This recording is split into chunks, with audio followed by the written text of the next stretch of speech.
Hello everyone, and welcome to my channel General Hospital today. I hope everyone is having a wonderful day. Before we begin, please hit the subscribe button and give this video a thumbs up. Lulu confides in Carly about Dante's child, and Alexis gets an unwelcome reminder of her past from Sidwell. Today on General Hospital, Tracy and Sunny dispute over Gio, Kai finds a new role for himself at the hospital, and Portia gets help from Rick. Felicia accompanies James to the hospital and tells Willow they need to see a doctor, since James may have broken his arm. Willow grabs Isaiah, who asks what happened. They all proceed to an exam room, and James reveals he hurt his arm sledding off the roof. Isaiah calls him a daredevil and says they'll have to wait for x-rays, but he suspects it is broken. James moans that he'll have to get a cast, and his parents will know what he did, and his life will be ruined. Felicia says the only reason his mother doesn't know is because she's in an important meeting. James ends being fitted for a cast and selects a pink one because it's his mom's favorite color, but he isn't sure it will help ease things over with her. Isaiah thinks she may be furious for a minute, but it will pass. Felicia advises James they must come home and face the music. Rick advises Portia. Rick meets with Portia in her office. She is anxious for help, and this situation concerns Heather Weber, so she needs to ensure it won't be a conflict of interest for him. He believes his work with Heather is in the past, thus there is no issue. Portia informs him what she did about Heather's exams and that a lab tech has been blackmailing her for minor favors for months now.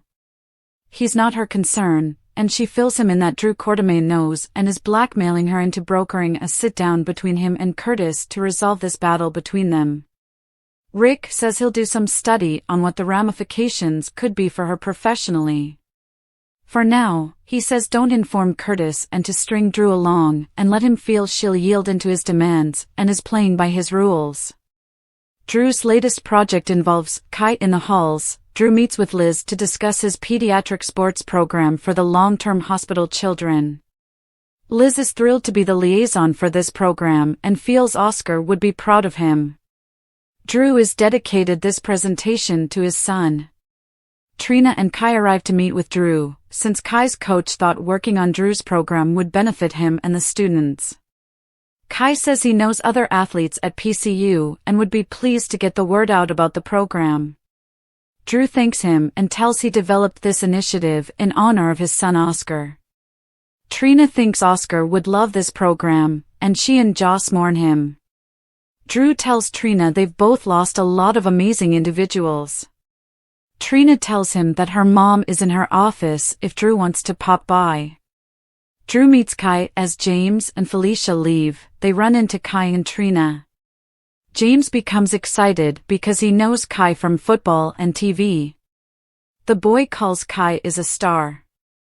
Kai signs his cast, and Felicia hopes Kai's therapy is going well and he'll be back on the squad next year if that is what he wants. Kai says he has a lot of opportunities coming up. Elsewhere, Isaiah tells Willow she's a fantastic fit for the ER, and Willow acknowledges she enjoys it here and that it's exciting. She appreciates the rapid gratification of aiding them right away. Liz observes Rick hurrying off and wonders if he discovered who he was looking for earlier.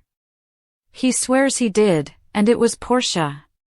Rick heads out, and Liz appears bewildered. Drew drops into Portia's workplace, saying he got her text. Portia tells Drew she will do what he asks. She'll convince Curtis to meet with him to restore their friendship. Alexis drops by Sunny's new house and can't believe he bought Valentine's property. Alexis dropped over on Diane's behalf to drop off the papers about Joe's educational trust. Tracy and Sunny clash over Gio in the Quartermain living room. Gio interrupts the family's tea hour to alert Tracy that someone is on the grounds and is examining the property. Tracy explains she paid this person to debunk Martin's assertion that the family crypt is on public land. Lois thinks she could move the crypt, but Tracy swears to ensure her father, mother, and brother stay where they are. Tracy begs Gio to remain and join them, as she appreciates his attention and vigilance. Just then, Sunny steps in. Sunny reveals he's here to have Gio to sign some papers, but Tracy won't let him without knowing what they are. Sunny hands over the envelope. She glances over them and finds out it's an education trust, and exclaims, "Absolutely not." Lois explains Sunny has been paying Joe's tuition for years. Tracy declares that as of now, they will supervise Joe's schooling.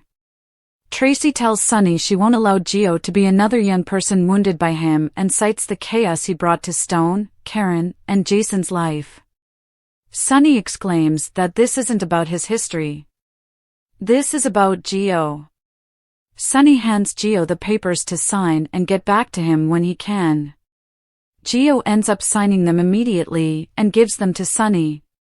Dante walks Sunny out, and Lois and Brooklyn go with him. Alone, Tracy tells Gio that was the most impressive thing he's done so far, and defying her takes a lot of nerve. He's done it twice now, and notes that her family could learn from his example. Gio knows she has her reasons for how she feels about Sunny, but so does he. He explains that Uncle Sunny made sure he was okay after his mom perished. He supported his love of music and doesn't know what he'd have done without him. Tracy knows Sunny is loyal to the people he cares about, but so is she. She maintains what he witnessed was not about her disdain of Sunny but her care for him. She hopes his dedication to Sunny doesn't cost him someday.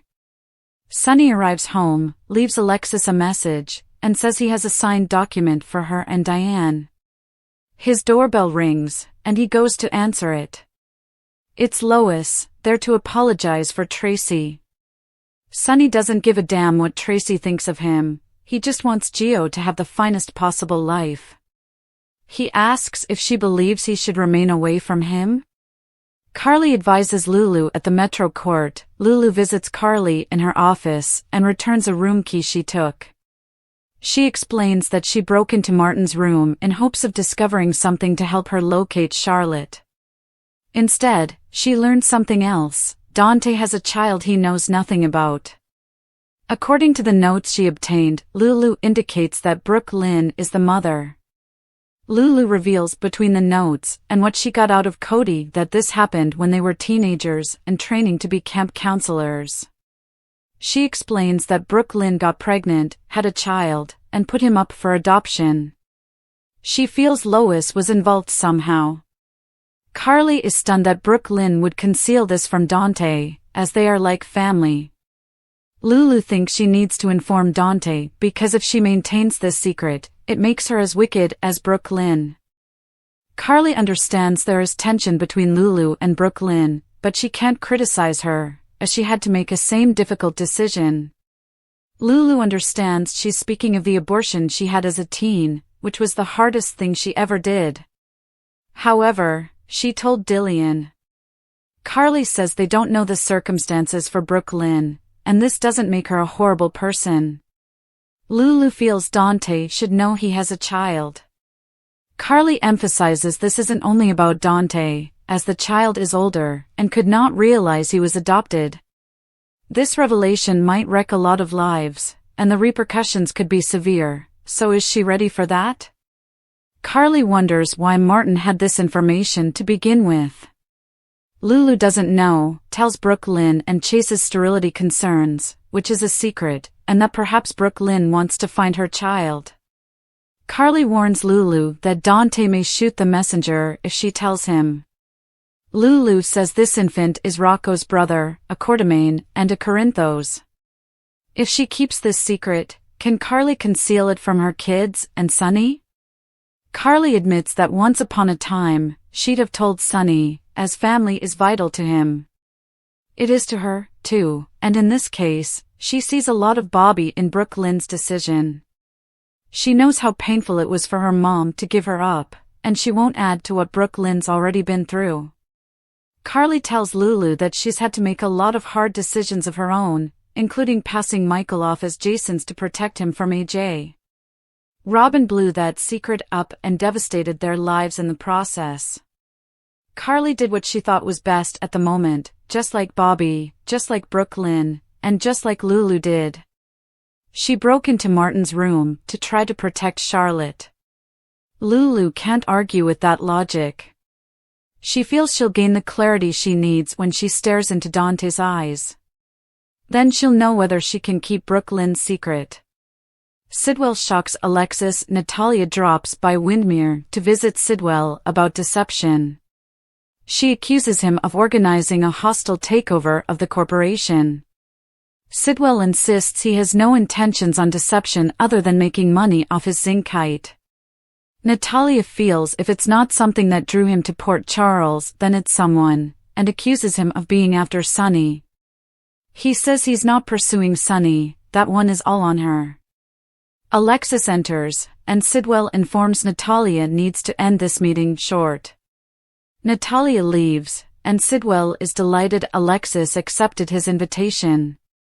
Alexis isn't glad to be here, as she hates this area, and has heard not so nice things about what transpired in Africa between him, Jason, and the others. Sidwell admits he made mistakes in Africa, and he has no intention of conducting business in Port Charles the same way as he did there. Alexis doesn't care what his goals are, as she has no plans to conduct business with him. Sidwell informs Alexis this isn't what she can do for him, but what he can do for her, since he recognizes this was once her family's estate. She feels he has nothing she wants, and anything of her family's he has, he can burn. He believes he could never burn anything as lovely and intriguing as this. He pulls out a package and opens it, and it contains the blade Helena used to murder her mother.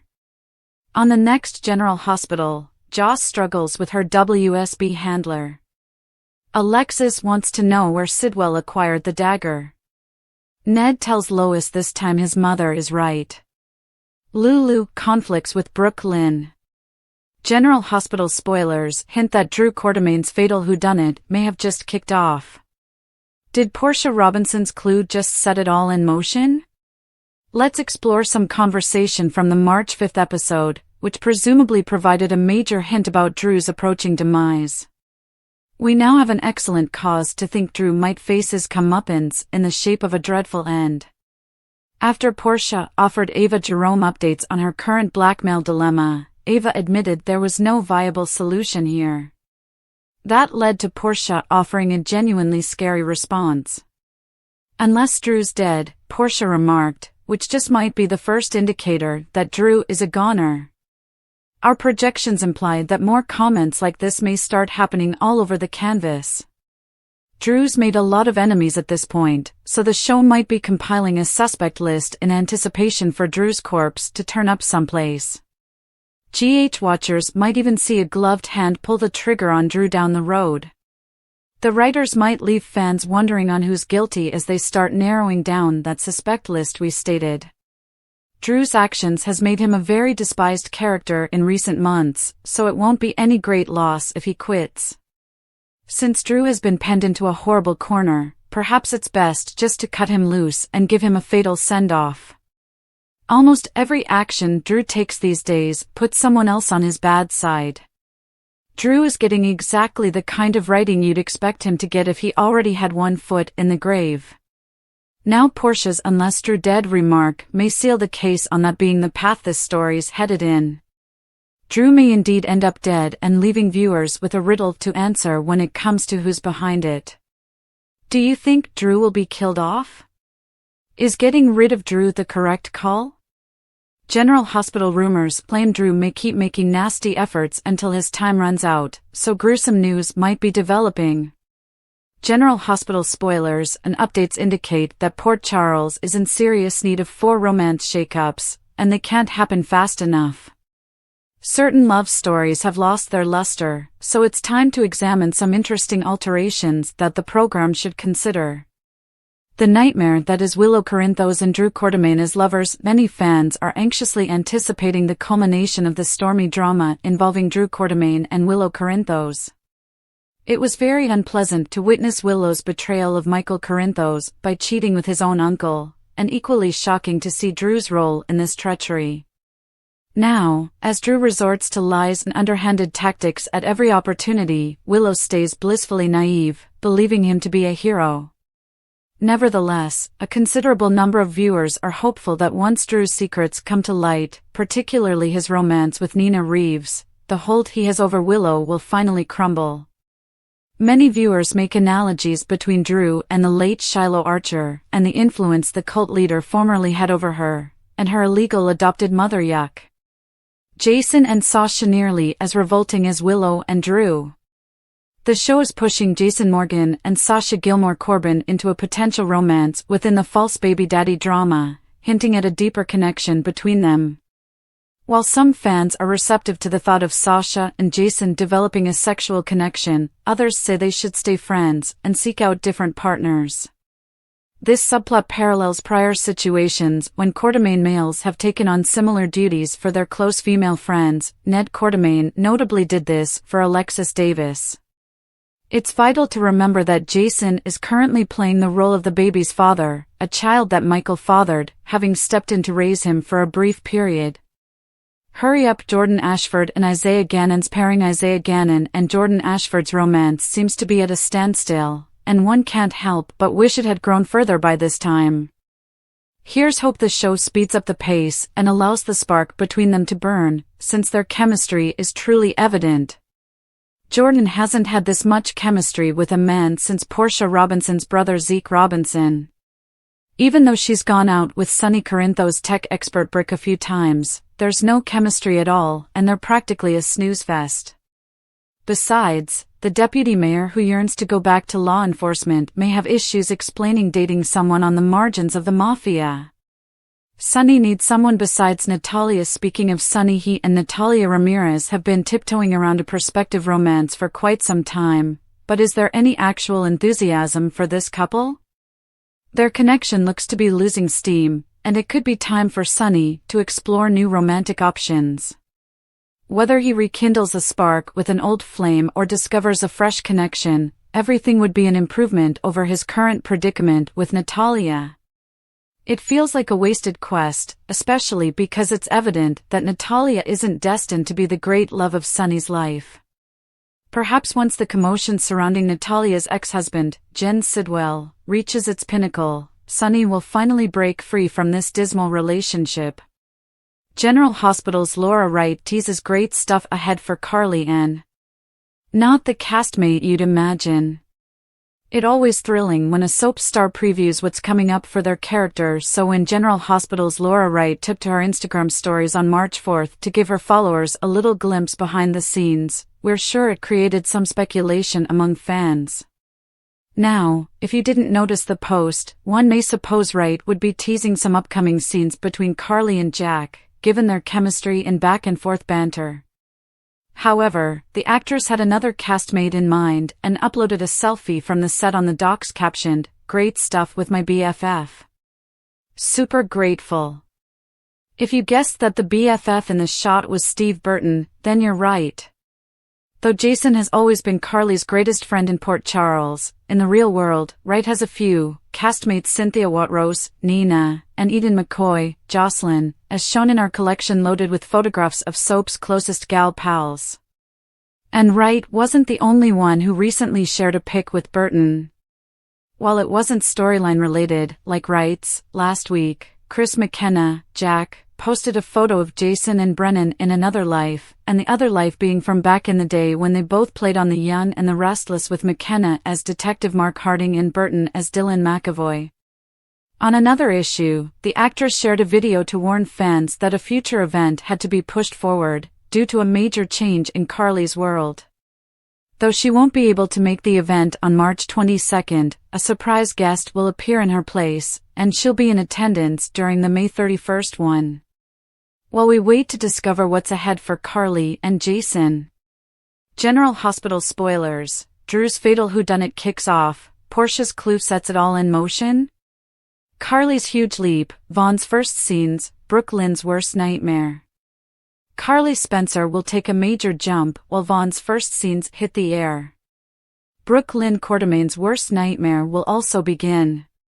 At Windmere, Alexis Davis will reel now that Jen Sidwell presumably has the same dagger Helena Cassadine used to cause her mom's demise. It'll leave Alexis frightened as she asks Sidwell about how the dagger landed up in his hands. Brooklyn will face a grilling session of her own once Lulu Spencer exposes what she's learned. Now that Lulu hears about Brooklyn's firstborn baby being secretly adopted, she'll ask how Brooklyn could hide something so enormous from Dante Falconeri. Brooklyn may implore Lulu to just forget about this, but Lulu will insist that Dante deserves the truth. In the end, Brooklyn may agree to come clean since it'd be better for her to inform Dante herself than let Lulu snitch.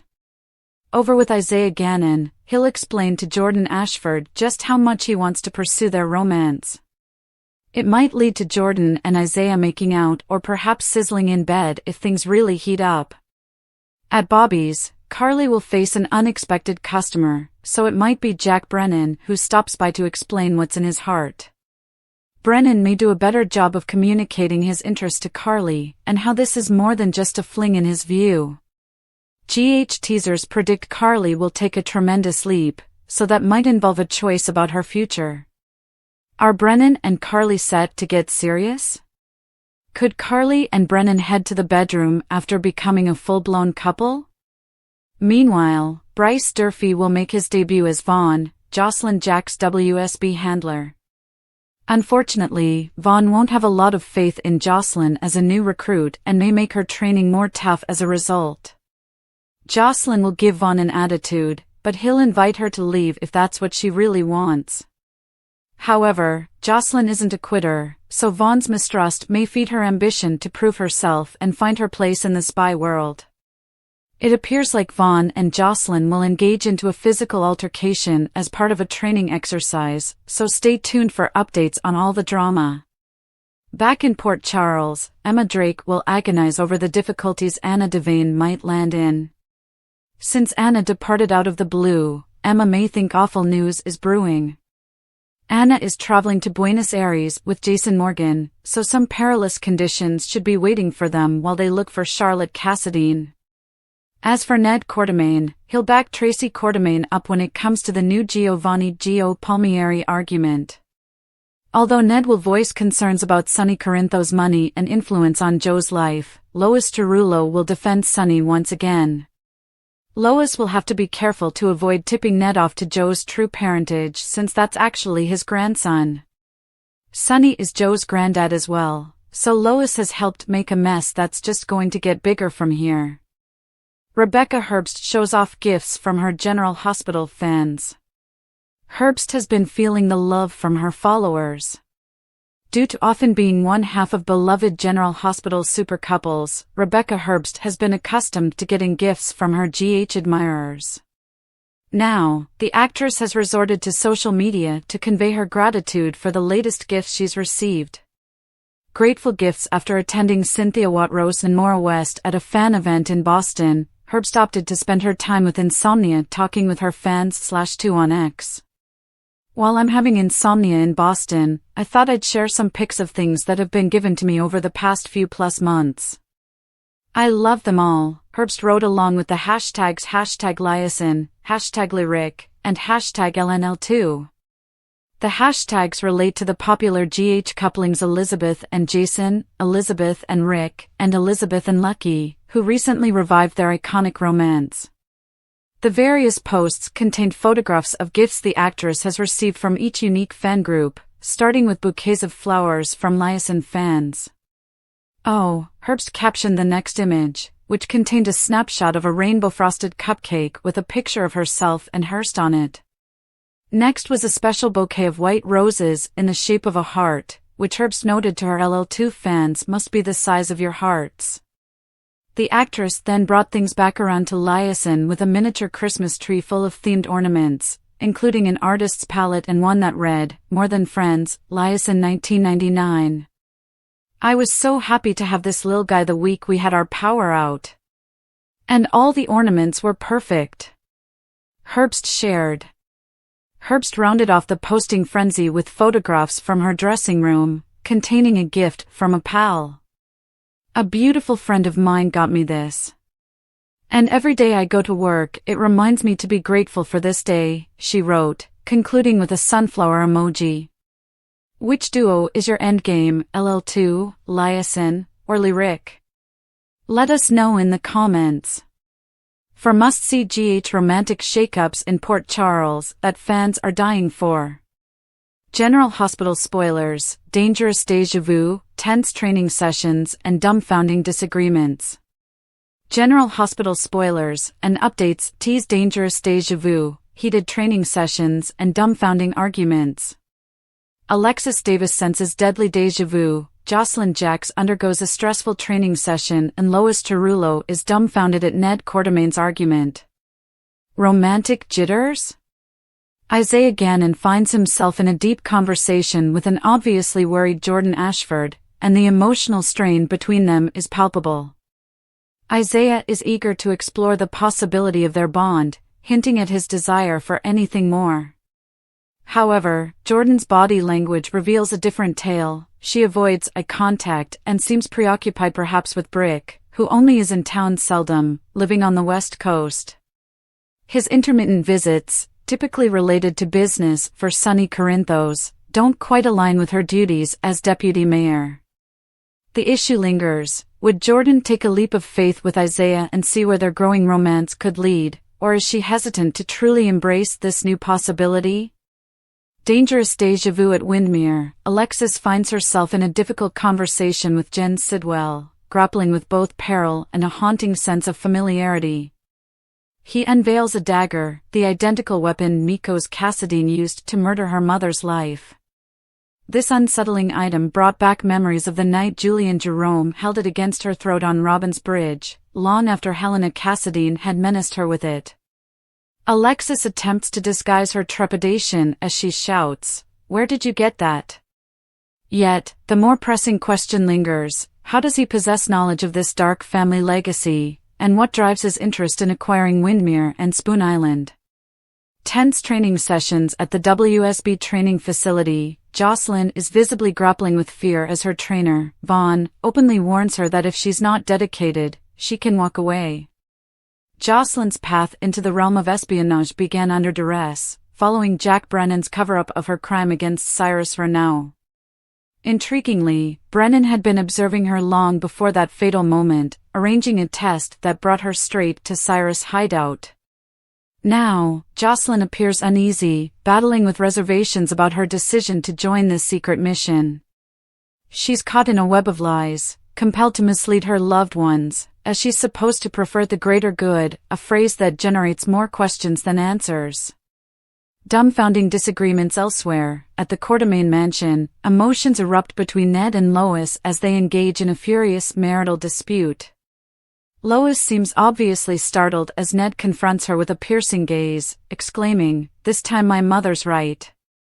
The conflict seems to extend beyond disagreement about the family crypt's location. It likely regards Lois's defense of Sonny Corinthos and his financial support for Gio Palmieri's education.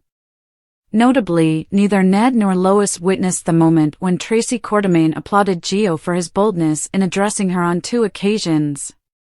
By the end of their exchange, Tracy expressed no problems to Joe's decision to sign the documents Sonny presented, right there in front of everyone. Unanticipated visitors at Bobby's, Carly Spencer is taken aback by an unexpected arrival, exclaiming, "I didn't think I'd see you here again." It's likely Brennan, attempting to mend the awkwardness from their interrupted dinner at the Metro Court, where a potential romantic rival crashed their evening. Carly stands at a crossroads. Will she give Brennan another opportunity to redeem himself, or is it time to cut connections for good? After all, why is she even semi-dating the man she previously attacked with a serving dish, believing he was simply using her to get closer to Sonny? He has clearly done her many favors, but she's already expressed her gratitude. How much more does she owe him? Lulu puts Brooklyn, Indiana the hot seat. Another portion of the Quartermain estate is humming with tension when Lulu Spencer pays a visit, putting Brooklyn Chase in a tough place.